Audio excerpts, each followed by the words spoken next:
Hello everyone, Zane with you, and today we'll show you how to send big files in Outlook in 2026.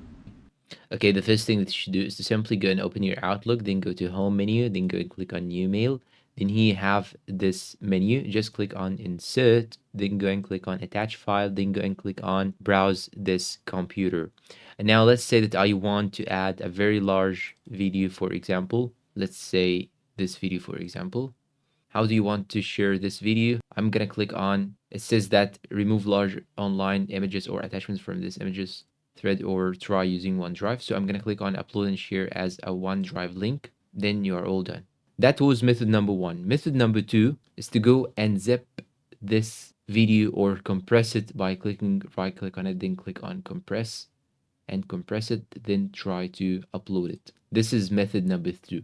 Method number three is to go and open your Google Drive, then try to open the drive like so, then upload it on your Google Drive. After uploading it on the Google Drive, you can take the link of the file, click on share, then click on share right here, and click on anyone with the link and give it the editor permission, then click on copy link like so, then paste the link just right here.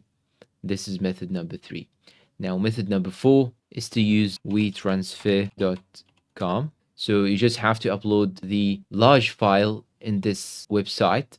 And don't worry, it is secured. They will not have the access to your file. So you just have to create an email, agree to their terms and condition, and click on add files like so. Add the file from here.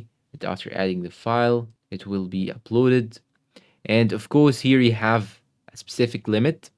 So here I have this video right here. It is 35 megabytes. So after you download it, you just have to click on transfer and get the link and type here the email that you want to send to and click on transfer. And this is method number four. And that's all for today's video. I have shown you 4 different methods that you can actually use. Method number one was to use the OneDrive. Method number two is to compress or zip the folder or the file. Method number three is to use the Google Drive, and method number four was to use WeTransfer. And that's all for today's video. If you find it helpful, please support us with like, subscribe, comment, share. Thank you for watching, and goodbye.